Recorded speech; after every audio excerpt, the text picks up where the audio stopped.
আল্লাহর আইন ছাড়া অন্য কিছুতে আর খোদার আইন ছাড়া অন্য কিছুতে আর মানুষের শান্তি না মিললে সেদিন সবাই খোদাই বিধান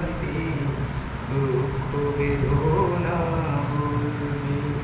কোনো একদিন এ দেশের আকাশে কালেমার পতাকা দুলবে সেদিন সবাই খোদাই বিদায় দিবে দুঃখ